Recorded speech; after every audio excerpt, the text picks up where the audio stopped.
Welcome back once again myself Pranshu Kumar Pathak. आशा करते हैं आप लोग सभी सही से होंगे। तो सीधे हम समय व्यर्थ ना करते हुए लेक्चर पे आते हैं, कोशिश करते हैं और आपको समझाने की कोशिश करेंगे। आज का जो लेक्चर है दोस्तों वो खास करके लिम्बिक सिस्टम पे है और न्यूरोलॉजिकल डिजॉर्डर्स पे है। ठीक है, तो हमें समझना है कि न्यूरोलॉजिकल डिजॉर्डर्स कैसे हमारे लिए इम्पॉर्टेंट है और कैसे हम कंट्रोल करते हैं। तो सपोज आप यहाँ पे एक आप फोटोग्राफ देख रहे होंगे। ये फोटोग्राफ देख करके आपको क्या लग रहा है? There is explosion of bomb. जब बॉम्ब एक्सप्लोजन होता है बम का या कोई भी चीज़ फटता है तो उससे को देख के आप क्या फील करोगे? आई थिंक ये आपके लिए बहुत ही बुरा समय होगा जब ये सारी चीज़ों को आप देखोगे। तो ये जो इमोशंस हैं कैसे कंट्रोल हो रहे हैं हमारे बॉडी में, कैसे हमारा फिजियोलॉजिकल फंक्शन कैसे काम करता है, और ख़ास करके इमोशंस एंड मोटिवेशन। आज का जो लेक्चर है बेसिकली डिपेंड करता है कि आप कैसे समझते हो आपके अपने इमोशंस को, कैसे आप अपने आप को मोटिवेट करते हो और आपका ब्रेन कैसे इसमें आपको हेल्प करता है। पूरी की पूरी वीडियोस आप जब पूरा अच्छे से पढ़ोगे तो यही समझोगे कि क्या क्या ब्रेन का पार्ट है और वो कैसे कैसे में रेगुलेट करता है और हम कैसे कैसे चीज़ों के अगेंस्ट अपना रिस्पॉन्स देते हैं। ठीक है, तो आप यहाँ पे देख रहे हैं कि एक व्यक्ति है, एक बच्चे को क्या कर रहा है? बचा रहा है।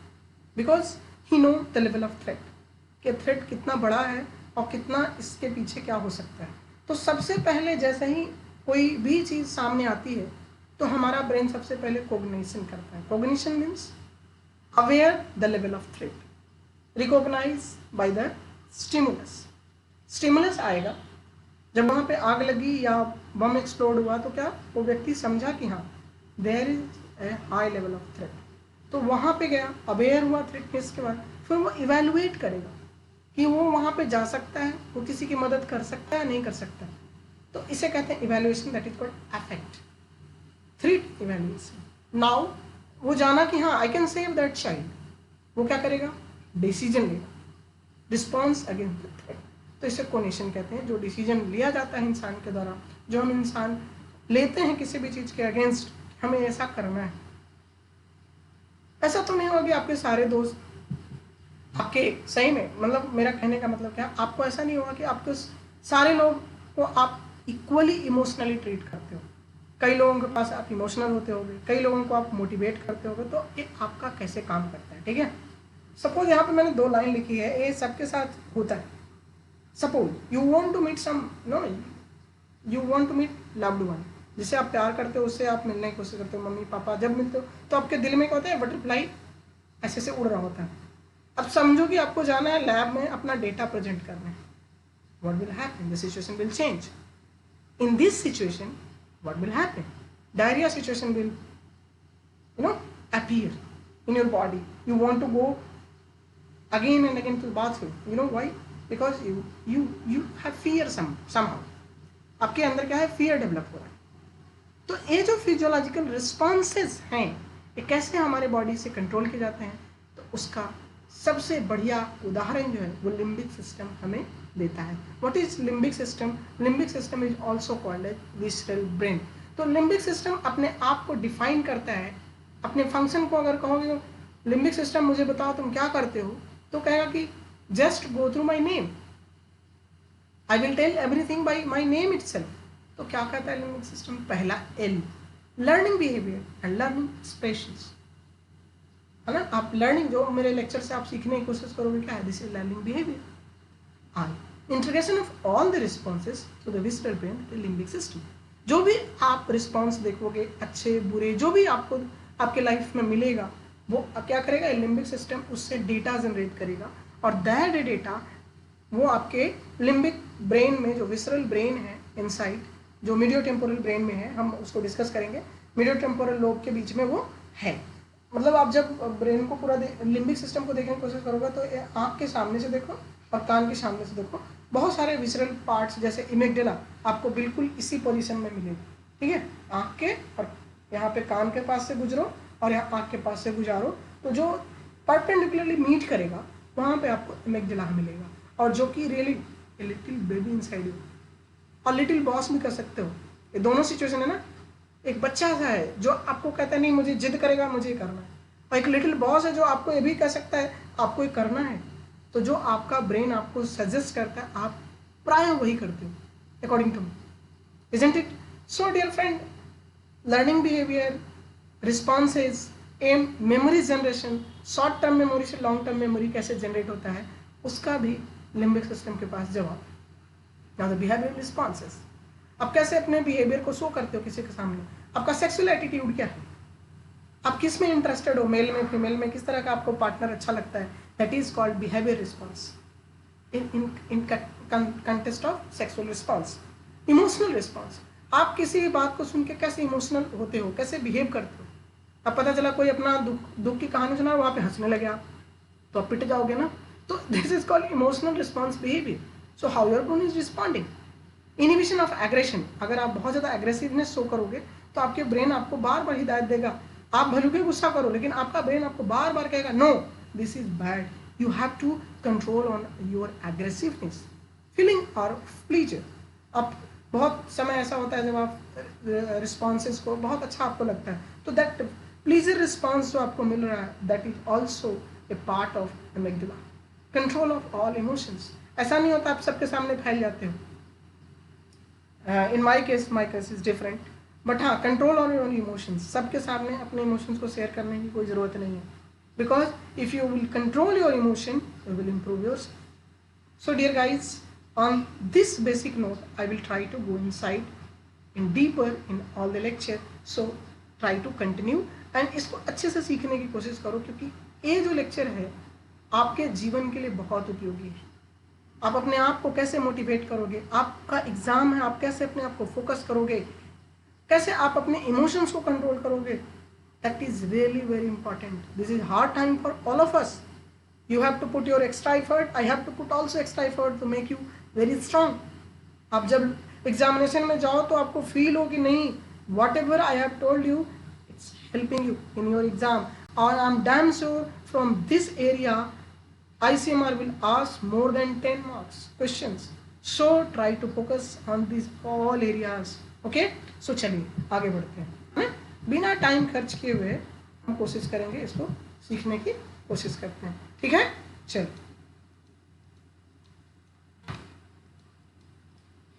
चलिए इरेज करते हैं और आगे बढ़ने की कोशिश करते हैं, ठीक है। अब लिम्बिक सिस्टम है क्या? Limbic system is a complex set of structure that lie both side of thalamus just under cerebellum, include the hypothalamus, hippocampus, amygdala and several other nearby components. Okay, it appears to be primarily responsible for our emotional life and has a lot to do with the formation of memories. In this drawing, you are looking at a brain out of the half, but with the brain stem intact. The part of limbic system shown that which along the left side of the thalamus, hippocampus and amygdala, and just under in front of the thalamus or hypothalamus. जब हम इसके अंदर जाएंगे तो आपको इसको और अच्छे से समझाने की कोशिश करेंगे। बस आपको ये समझना है कि लिम्बिक सिस्टम के जो कॉम्प्लेक्स स्ट्रक्चर हैं वो थैलेमस के दोनों तरफ हैं, यानी सेरेब्रम में जाइएगा तो दो हेमिस्फेयर हैं आपके, ये दोनों हेमिस्फेयर में 2 सेट्स ऑफ एमिग्डाला, हाइपोथैलेमस, और ये पूरा जो सिस्टम है लिम्बिक सिस्टम दोनों हेमिस्फेयर में है, एक हेमिस्फेयर में इसमें और दूसरा इसमें, दोनों में क्या है लिम्बिक सिस्टम प्रेजेंट है और इंटैक्ट है, जो आपको हेल्प कर रहा है आपके इमोशंस कंट्रोल करने के लिए, आपको मोटिवेट करने के लिए और आपको आगे बढ़ने के लिए, ठीक है। समझने की कोशिश करना है, ठीक है। चलिए तो सबसे पहले हम बात करते हैं लिम्बिक सिस्टम की। तो लिम्बिक सिस्टम को हम लोग विसरल ब्रेन भी कहते हैं, ठीक है, और इसको देने वाले बहुत ही अच्छे साइंटिस्ट थे पॉल डी मैकलिन। इन्होंने पैज जो सर्किट है उसको मॉडिफाई किया, 1937 में पैज सर्किट का आया जिसको हम डिस्कस करेंगे, ठीक है। सबसे पहले हमें ये याद रखना है कि जो लिम्बिक सिस्टम का जो ओरिजिनल जो आइडियाज डेवलप किया गया वो पॉल डी मैकलिन के द्वारा दिया गया। अब इसको अच्छे से समझिए। लिम्बिक सिस्टम, लिम्बस शब्द जो आया है वो बॉर्डर और एज से लिया गया। Limbic means that ring, medio temporal brain में जब आप जाएंगे तो रिंग लाइक स्ट्रक्चर आपको जो दिखाई देगा उसको हम कहेंगे limbic system. social emotional expression and flow and response to them. That is basically the function of limbic system.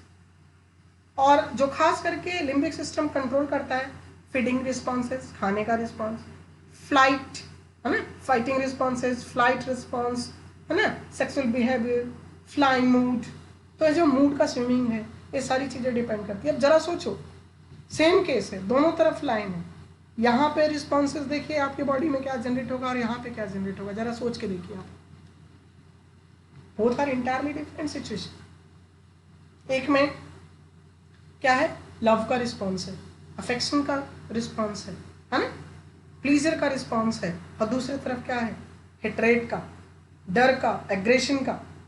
तो एक ही समय में इस तरह के रिस्पॉन्सेज देखने को मिल सकते हैं, और आप उसे कैसे कंट्रोल करेंगे। और ख़ास कहा जाए तो मेरे हिसाब से जो मेल के अंदर जो लिम्बिक सिस्टम का डेवलपमेंट है फीमेल से थोड़ा कम होता है, इसलिए मेल जो है स्ट्रॉन्ग इनफ नहीं है अपने इमोशंस को कंट्रोल करने के लिए। फीमेल क्या है ना कि वो अपने सारे इमोशंस को कंट्रोल कर सकती हैं, but in the case of male it is not possible because the size of amygdala in female is larger in comparison to the male. So male emotionally weak होते हैं, ठीक है, ये आपको दिमाग में बैठा लेना है, क्योंकि ये सारी बातें जो मैं बता रहा हूँ बिल्कुल ही साइंटिफिकली प्रूव्ड है, मैं कोई हाइपोथेटिकल बात आपसे नहीं कर रहा, ठीक है। चलिए, तो आप देखते भी होंगे फीमेल का जो एक्सेल है वही प्री प्रोग्राम है, तो फिर बात आगे की तो आप क्या कर सकते हैं, ठीक है। सो कॉग्निशन, अफेक्ट एंड कोनेशन, सो यही होगा, चाहे वो प्लीजर का रिस्पॉन्स हो चाहे वो हेट्रेट का रिस्पॉन्स हो, दोनों में सबसे पहले कॉग्निशन होगा, फिर उसका अफेक्ट दिखेगा, फिर उसके अगेंस्ट आप सोचोगे कि मुझे क्या करना है, ठीक है। चलिए आगे बढ़ते। सो डियर फ्रेंड, अब थोड़ा सा बात हो जाए कि लिम्बिक सिस्टम के पार्ट्स क्या क्या। तो लिम्बिक सिस्टम जब आप देखेंगे तो मैंने आपको पहले ही बोला था ए रिंग लाइक स्ट्रक्चर होता है, ठीक है। ए आपका है सिंगुलेट गायरस, ठीक है। ए है आपका फॉर्निक्स, ये देखिए फॉर्निक्स देख रहे हैं, सी सेप्ट स्ट्रक्चर जो होता है उसे हम फॉर्निक्स कहते हैं, ठीक है। ए जो आप अंदर देख रहे हैं इसे कहते हैं मैमिलरी बॉडी, ठीक है। ये है आपका हिपोकैम्पस, हिपोकैम्पस जिसे कह सकते हैं, और ये नीचे है पारा हिपोकैम्पस गायरस, हिपोकैम्पल गायरस, और दिस इज कॉल्ड एमिगडाला। और amygdala is really masterpiece your in brain.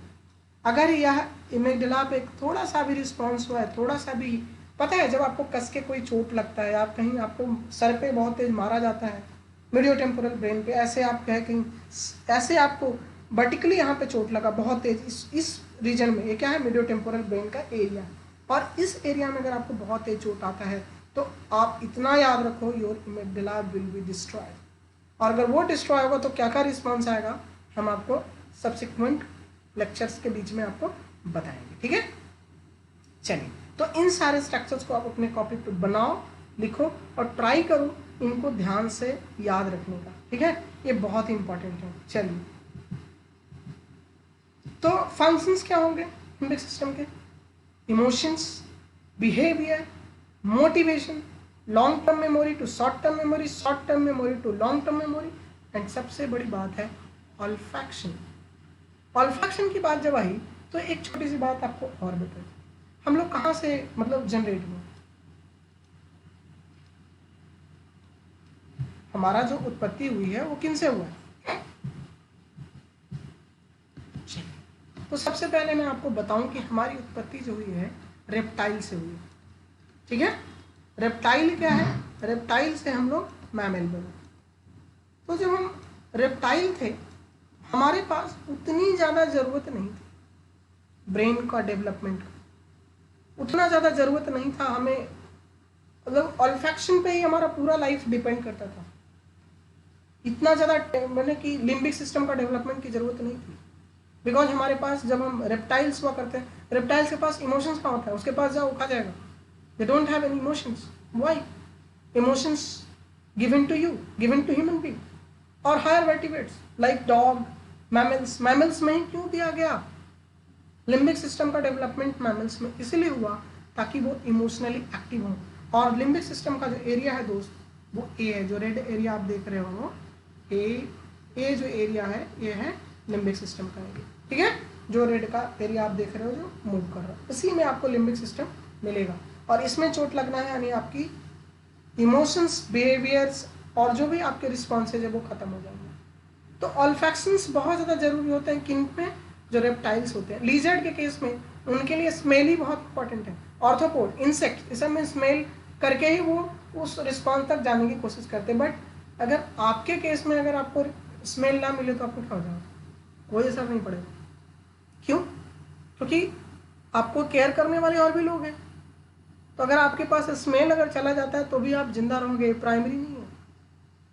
It is your secondary need to smell something, ठीक है। आप जी सकते हो, ठीक है। इसीलिए हमारा जो है उस पर भी हम बात करेंगे कि हम कैसे हैं और हमारी बॉडी कैसे है, ठीक है। The temporal lobe communicate with hippocampus and play a key role in the formation of long term memory by modulating medulla, ठीक है। तो medial temporal lobe include hippocampi, which essential for memory storage. Therefore, damage in the area can result in impairment in new memory formation, leading to the permanent loss of memory. That is called as anterograde amnesia, ठीक है। जो एमेंसिया जो होता है इसे हम कहते हैं एंट्रोग्रेड, और रेट्रोग्रेड क्या होता है हम आगे हम आपको बताएंगे कि दोनों में डिफरेंस कैसे। लेकिन ये हिपोकैम्पस का एक पार्ट है। अगर जैसे ही एमिगडाला और इनके बीच का रिस्पांस गया तो आप याद रखो कि आपका जो मेमोरी है वो लॉस हो जाएगा, ठीक है। चलिए, तो अभी मैंने बात किया कि रेहेनसोफैलान कहने का मतलब क्या? जो हम स्मेल फंक्शन जिनमें बहुत इंपॉर्टेंट है। ऑल्फैक्टरी फंक्शन जो है ऑल्फैक्शन का, वो क्या है कि मैक्रोस्मैटिक और माइक्रोस्मैटिक। हम लोग माइक्रोस्मैटिक में आते हैं, मैक्रोस्मैटिक में नहीं आते हैं। माइक्रोस्मैटिक में हम लोग इसलिए आते हैं क्योंकि हमारा स्मेल सेंस ज़रूरत नहीं है। स्मेल है तो ठीक है, नहीं है तो भी हम चल लेंगे। लेकिन जो लोअर ऑर्गेनिज्म है like arthropods, molluscs, echinodermatas, even lower vertebrates में भी स्मेल की बहुत ज़्यादा ज़रूरत होती है। स्मेल रिस्पॉन्स उनका ज़्यादा होता है। इन केस ऑफ ह्यूमन अगर स्मेल चला भी जाता है तो भी आप जी लोगे। तो अगर आपसे कहे कि हमारा पोजीशन का है लिम्बिक सिस्टम का, तो लिम्बिक सिस्टम का पोजीशन है डायंसेफिलॉन और टेलेंसेफिलॉन के बीच में। इस वाले रीजन में आपको लिम्बिक सिस्टम दिखाई देगा। माइक्रोस्मैटिक और मैक्रोस्मैटिक समझे। मैक्रोस्मैटिक वो हैं जिनको ऑल्फैक्शन की आवश्यकता है, जिनमें बहुत ही अच्छा वेल डेवलप्ड ऑल्फैक्शन होना चाहिए, ठीक है। और माइक्रोस्मैटिक उन्हें कहते हैं जिनमें ए रिस्पॉन्स अगर कम भी है तो चल जाएगा, लाइक ह्यूमंस, ठीक है। चलिए अब बात करते हैं कि क्या क्या कंपोनेंट हैं जो आपको दिमाग में बैठा के रखना है, ठीक है। एक तो आपका थैलेमस हो गया। थैलेमस कहाँ गया? ए, ठीक है। जो ए एरिया है इसे हम थैलेमस कहेंगे। हाइपोथैलेमस जो इसके पीछे है, ठीक है। फ्रंटल लोब से बहुत सारी इंफॉर्मेशन लिम्बिक सिस्टम शेयर करते हैं, तो फ्रंटल लोब को भी आपको ध्यान में रखना पड़ेगा, ठीक है। लिम्बिक सिस्टम का कनेक्शन फ्रंटल लोब से और दूसरा मीडियो टेम्पोरल लोब से। इन्हीं से इनका पूरा काम चल जाता है। मीडियो टेम्पोरल लोब और फ्रंटल लोब के बीच की पूरी स्टोरी लिम्बिक सिस्टम में आएगी। हिपोकैम्पस होगा, एमिग्डाला हो गया और ऑल्फैक्टरी बल्ब हो गया। तो ऑल्फैक्टरी बल्ब जो हमारे अंदर है उनमें बहुत ज़्यादा डेवलपमेंट नहीं हुआ rather than our other limbic part, ठीक है। चलिए, तो लिम्बिक सिस्टम को सबसे पहले कौन क्या दिया? पैच सर्किट कब आया, ठीक है। और लिम्बिक सिस्टम को मॉडिफाई कौन किया? तो ऐसा कुछ डेट हैं जो आपको याद रखना है, हिस्टोरिकल एस्पेक्ट्स हैं लिम्बिक सिस्टम के, जो आप चाहें तो आप इसको लिख सकते हैं, ठीक है। लिम्बिक सिस्टम जो है रिंग जो होता है ना, ring of grey matter on A medial aspect of cerebral hemisphere. जो ग्रे मैटर और वाइट मैटर, आप जानते होंगे कि जो न्यूरॉन के एक्सोन पार्ट होते हैं वो वाइट मैटर बनाते हैं, और जो सेल बॉडी होता है वो क्या बनाता है, ग्रे मैटर बनाता है। तो ग्रे मैटर जितने होंगे उतने ही किसी भी इंडिविजुअल का ब्रेन कितना होता है, फंक्शनल माना जाता है। ठीक है, चलिए अब हम बात कर लें कि जो लिम्बिक सिस्टम है वो 2 कैटेगरीज में फॉल करता है ना। Limbic system fall into 2 categories, one sub cortical structure and दूसरा cerebral cortex region. Sub cortical region जो है लिम्बिक सिस्टम का, उसमें आता है आपका olfactory bulb, hypothalamus, amygdala, septal nuclei, some thalamic nuclei and anterior nucleus. ठीक है, और डोर्सोमीडियल न्यूक्लियस भी उसमें हम ले सकते हैं। तो ये क्या होगा, सब कॉर्टिकल स्ट्रक्चर्स में।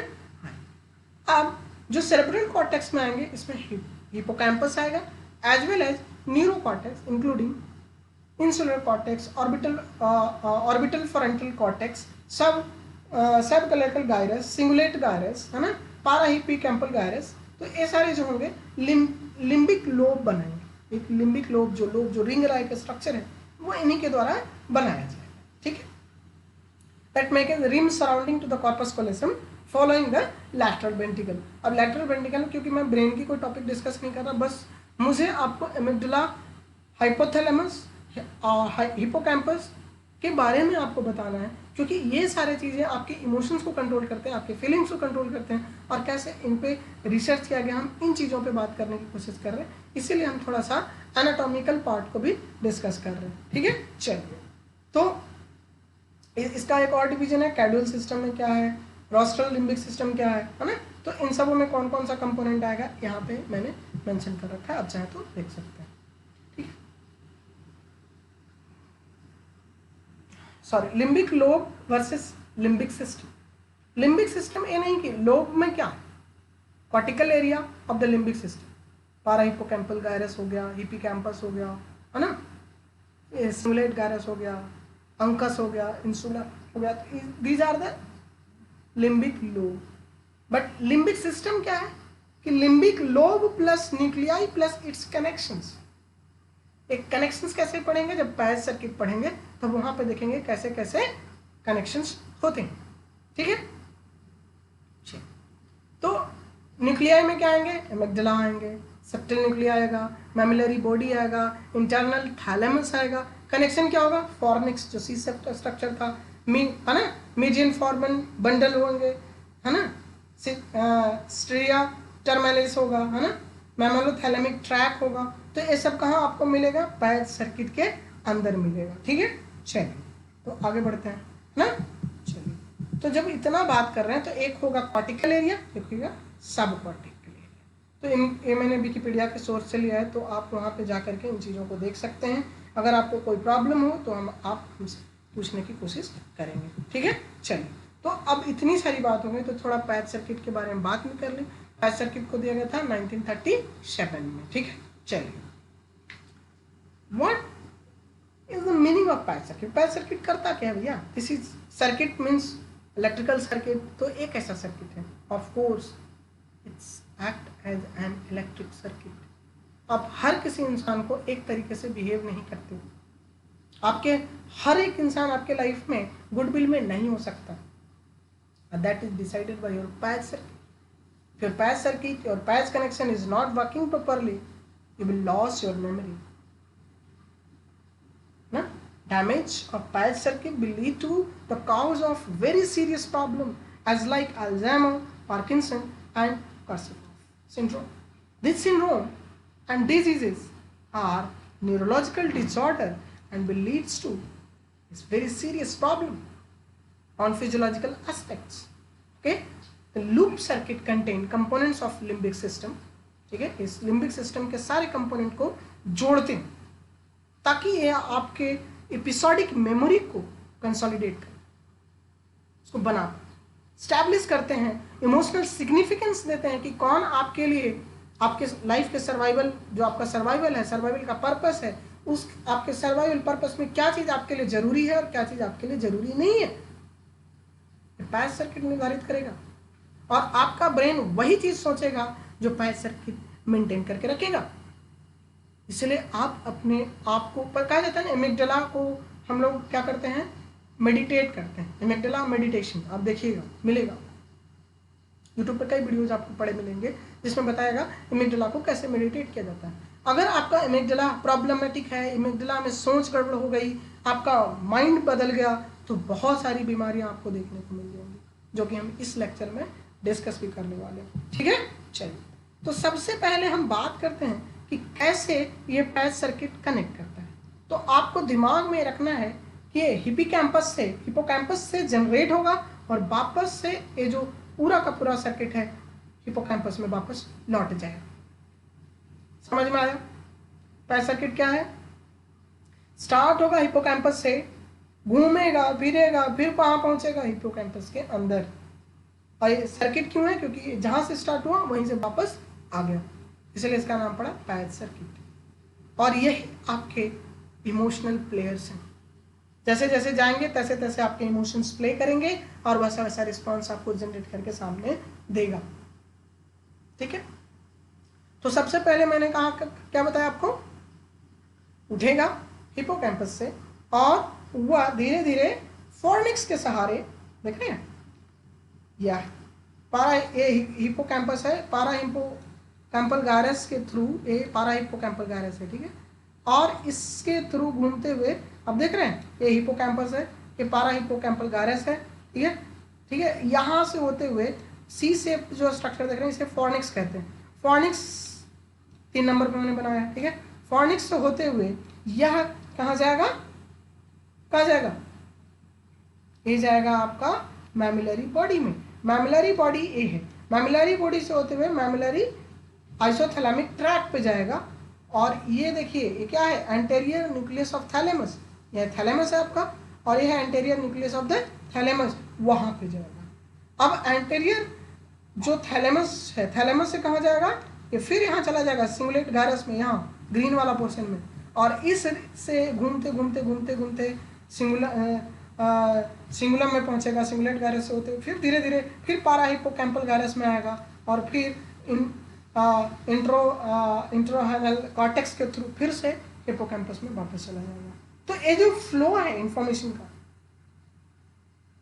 जो आपका इमोशंस चला, वो ऐसे घूमेगा और एक रिस्पॉन्स लेकर के, एक मेमोरी लेकर के फिर से हिपोकैम्पस में जाएगा, और वो हिपोकैम्पस यही शॉर्ट टर्म में कोई मेमोरी जनरेट हुआ, और एक घूम करके जब आएगा वापस तो वो लॉन्ग टर्म मेमोरी में चला जाएगा।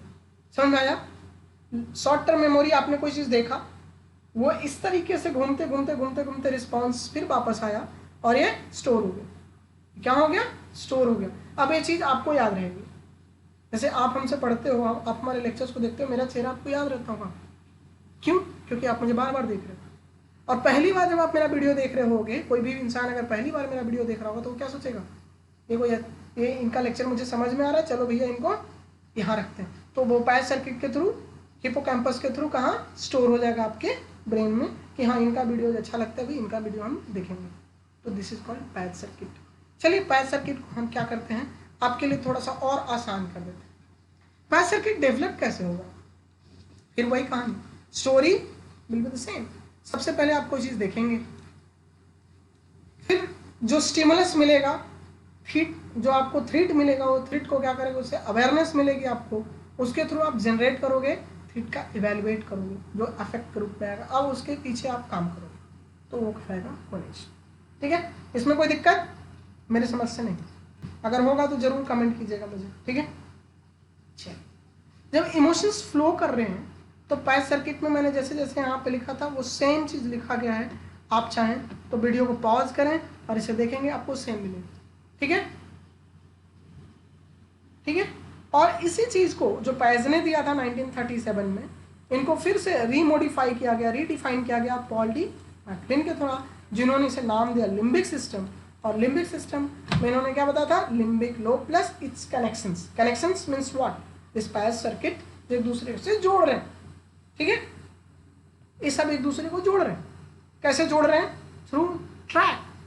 ये ट्रैक्स जो हैं एक दूसरे को जोड़ रहे हैं। किसको किसको जोड़ रहे हैं? फोर ब्रेन को हाइपोथैलेमस से, हाइपोथैलेमस को इमिगडाला, इमिगडाला से सेप्टम, और ये इमिगडाला सेप्टम कहाँ है? Medio temporal lobe. तो forebrain, frontal lobe, mesotemporal lobe सब एक दूसरे से कनेक्ट हो रहा है, और this connection will give you the emotional flow of the response और expression of your emotions. अब कैसे अपने इमोशन को एक्सप्रेस करते हो, ये सारी चीज़ें पैच सर्किट डिसाइड करेगी. अगर इस पैच सर्किट में प्रॉब्लम हुआ तो आप अपना लॉन्ग टर्म मेमोरी तो पक्का खो दोगे, लॉन्ग टर्म मेमोरी आपका खत्म हो जाएगी. ठीक है, समझ में आया?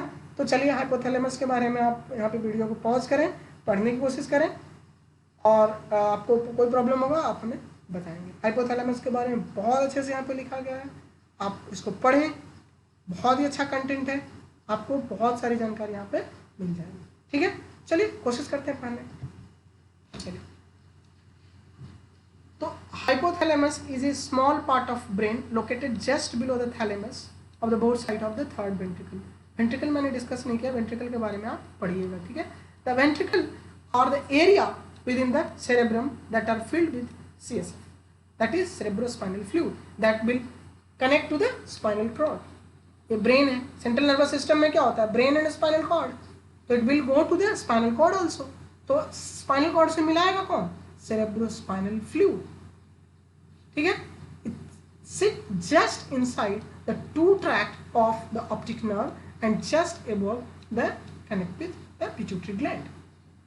ठीक है, जो हाइपोथैलेमस का जो सबसे बड़ा बिजनेस है वो कंसर्न करता है होमेस्टेसिस को. होमेस्टेसिस जो रेगुलेट होता है आपके बॉडी टेम्परेचर, वो हाइपोथैलेमस का काम है ना. Thermostat, information function, turn it, है ना.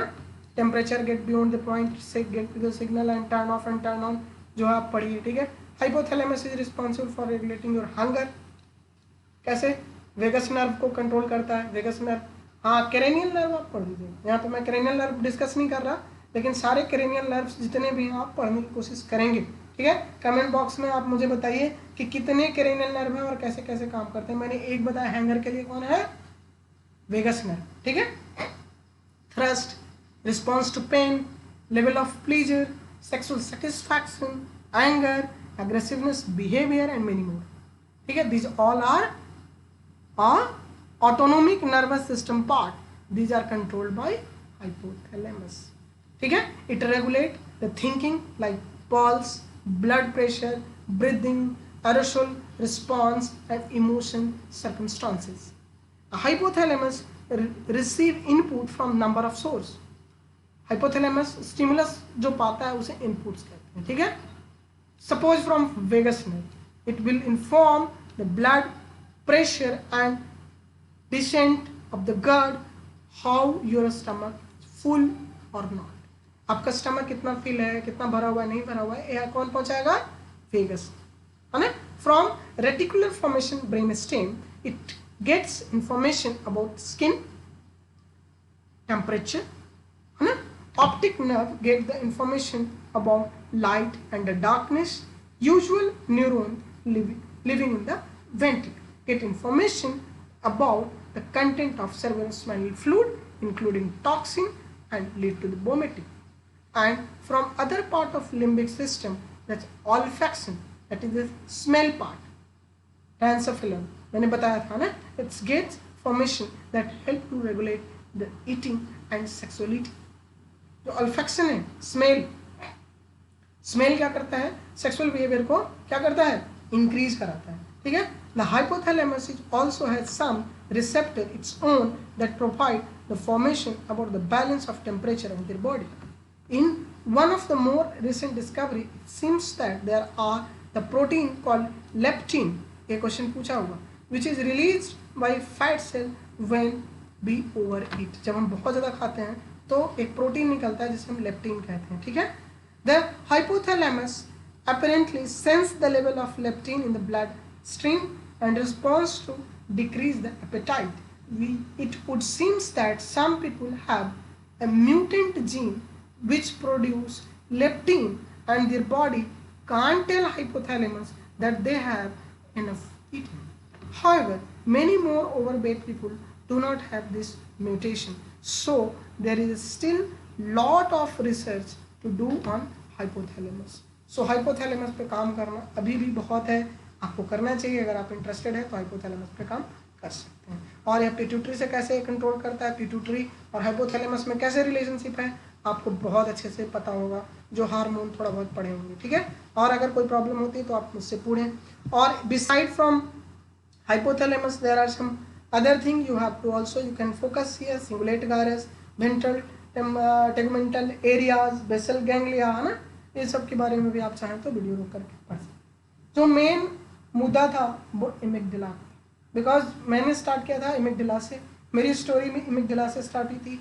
मैं फर्स्ट टाइम 1 मंथ पहले ही जाना कि ह्यूमन बॉडी में इमिगडाला भी होता है, जो कि कैसे कंट्रोल होता है। फिर मुझे लगा कि चलो मैं पढ़ता हूँ, फिर पढ़ते पढ़ते मुझे मज़ा आने लगा, तो मैं सोचा चलो भाई आप लोगों के बीच में भी शेयर करूँ।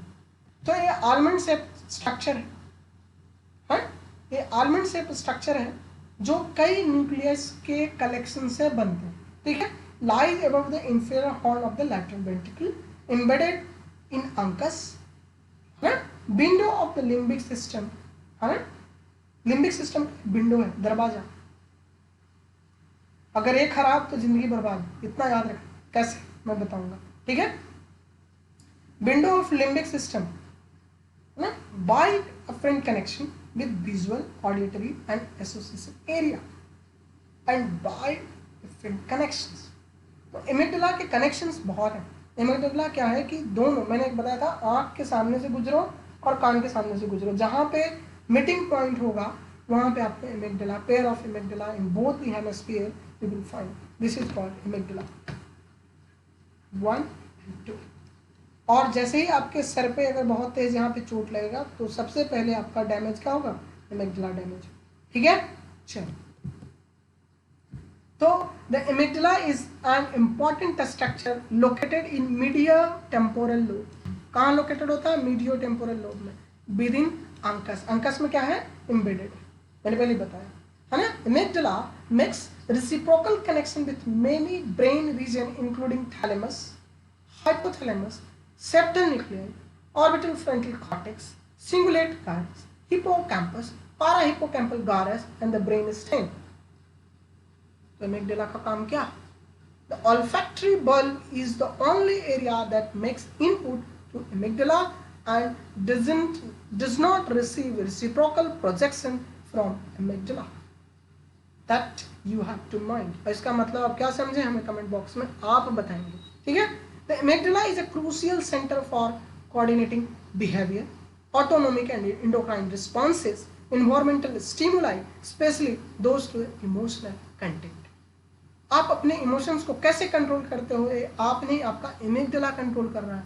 आप हमारे लेक्चर को पसंद करते हो, ना पसंद करते हो, ये आप नहीं, आपका इमिगडाला डिसाइड करेगा। तो इमिगडाला क्या है, amygdala is a little boss inside you, or in other way you can say it is a little baby inside you who demand what you want। और जो आप चाहते हो वही आपको इमिगडाला आपको दिलाएगा। इसलिए आपका अगर मेंटल पीस सही है, आपका मेंटल हेल्थ सही है, आप कुछ भी प्राप्त कर सकते हो। अगर आप बहुत अच्छा हो, आपका मेंटल बिहेवियर खराब है, आप कुछ नहीं कर सकते हो, लिख लो, ठीक है। It is an important to coordinate response to stress and integrates many behavior reaction involved in survival of individual of other species, particularly stress and anxiety। अगर अमिगडाला गायब हो जाए तो आपका स्पीसीज का सर्वाइवल थ्रेटेंड हो जाए, क्योंकि आप पता नहीं किससे कब लड़ जाओ, किससे कैसे आप बिहेव करो, आपका इमोशनल बिहेवियर चेंज हो जाएगा, सब कुछ चेंज हो जाएगा, आप मरोगे या बचोगे कुछ पता नहीं। तो अगर अमिगडाला का कहीं डैमेज हुआ तो it will cause very serious impact, ठीक है। So amygdala reduce response to stress, particularly condition emotional responses, stimulus of the amygdala produce behavior arousal and can produce direct reactions। आप किसी से रिवेंज लेते हो, आप किसी को बुरा भला बोलते हो, आप उसके बारे में बुरा सोच के बना के रखते हो, these all things are decided by amygdala, whereas stimuli, procedure, response mediated by amygdala। The convergence of the input important since it allow the generation of learned emotional responses to a variety of situations। आपका अगर amygdala में problem हो तो आप हैलोजिनेट करोगे, क्योंकि हर situation में आप अपने आप को बैठाने की कोशिश करना शुरू करोगे। और यही सबसे बड़ी प्रॉब्लम है आज के युवाओं में कि वो हर चीज़ों को अपने तरीके से देखने की कोशिश करते हैं, हर चीज़ में अपने आप को फिट करने की कोशिश करते हैं। यार एवरीवन इज यूनिक, सबके पास अपना ब्रेन है, सबका अलग थिंकिंग है, सबकी अलग सोच है। क्यों सबके बीच में घुसना, और घुसोगे तो प्रॉब्लम होगी। Your amygdala not allow to mix it related to fear and anxiety. मैं फिर बोलूंगा, एमिगडाला का बहुत बड़ा उपयोग है आपके फियर कंट्रोल में और आपके चिंताओं को कंट्रोल करने में। ठीक है, समझ में आई बात? चलिए, तो हिपोकैम्पस क्या करता है? तो hippocampus consist of two horn that curve back from the amygdala. Amygdala और हिपोकैम्पस एक दूसरे से बहुत ज्यादा मतलब फ्रेंडली अटैच्ड, और दोनों मिल के डिसाइड करते हैं कि हमको क्या करना है। एक मेमोरी बनाता है और एक कहता है भैया ऐसे करो। Amygdala will allow you to respond, hippocampus will memorize it. Long to short term memory generate करने के लिए हिपोकैम्पस ही है।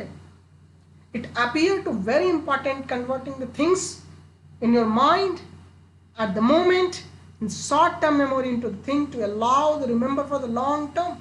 तो short term to long term memory जो है ये कौन बना के रखता है? that is made by, that is stored by your hippocampus। if the hippocampus is damaged that person will lost the memory। और कैसे होगा हम आपको subsequent slides में बताएंगे। the amygdala are two almond shaped masses of neurons, खास करके neurons not exons, on क्योंकि ग्रे मैटर का बना हुआ होता है। ठीक है, either side of thalamus at the lower end of hippocampus. Hippocampus के लोअर एंड पे जो आलमंड शेप स्ट्रक्चर्स होते हैं उन्हें हम क्या कहते हैं? Amygdala. When it is situated electrically animal respond with aggression. अगर यह इलेक्ट्रिकल इम्पल्स वहां पे ज्यादा जनरेट होगा एमिगडाला में तो आप एग्रेसिव नेचर को शो करोगे। और अगर हिपोकैम्पस वहां पे है तो वो एमिगडाला को अच्छे से रिस्पॉन्ड करने के लिए बोलेगा। और इसके कोऑर्डिनेशन बिगड़े तो समझो आप क्या करोगे। ठीक है, समझ में आई बात? ठीक है। And the amygdala is removed, animal get very tapped and no longer respond to things that would have called wreck before. इसको हम आपको एक्सपेरिमेंटली बताएंगे कि अगर एमिगडाला ना हो तो आप कैसे हो जाओगे। अगर आप एग्रेशन शो करते हो, अपना गुस्सा शो करते हो, अपना इमोशन शो करते हो, अगर एमिगडाला निकाल दिया जाए आपके बॉडी से तो you are not going to respond any stimulus. Even जो फियर है ना, जो डर खत्म हो जाएगा आपके बॉडी से। You will not going to, किसी चीज से आपको डर नहीं लगेगा। आपका सेक्सुअल रिस्पॉन्सेस बदल जाएंगे, सेक्सुअल बिहेवियर नेचर बदल जाएगा। उस डिजीज को भी बताऊंगा, उस डिजीज में कैसे सिम्टम्स होते हैं और कैसे आप बिहेव करोगे। ठीक है, चलिए, तो इसको थोड़ा सा रिकैप करने के लिए मैंने एक एक्सपेरिमेंट आपके सामने ला करके कोशिश किया है कि इस एक्सपेरिमेंट को मैं कोशिश करूं और आपको समझाने की कोशिश करूं। ठीक है, ये सारी चीज़ तो पता है, लैटरल न्यूक्लियस है, बेसल है, सेंट्रल है, हाँ सेंट्रल मीडियल है, बेसल है, ये सब एमिगडाला के न्यूक्लियस है। ठीक, एमिगडाला क्या है? बेसिकली कलेक्शन ऑफ न्यूक्लियस है। ठीक है, कहाँ सिचुएटेड है? Medio temporal lobe. और सबसे ज्यादा ये किस चीज के लिए? फियर को कंट्रोल करता है, आपके इमोशंस को कंट्रोल करता है ना। अगर एमिगडाला ना हो तो आप कैसे बिहेव करेंगे, यहाँ पे एक्सपेरिमेंटली प्रूफ करके दिखाया गया है। ठीक, हार्ट रेट है, स्वेटिंग है, डायलेशन है, पुपिल डायलेट हो जाएगा। अगर आपके पास एमिगडाला फंक्शनल है तो स्टिमुलस जैसे आएगा आपको कहीं से भी, तो सेंसरी स्टिमुलस आप जो एनिमल में वो एक्सपीरियंस करेगा, वो एक्सपीरियंस क्या होगा? हार्ट बीट का बढ़ जाना, स्वेटिंग आना, पुपिल का डायलेशन होना। These are the symptoms of flight and flight response that is also controlled by amygdala. Let's try to understand this story of the mouse।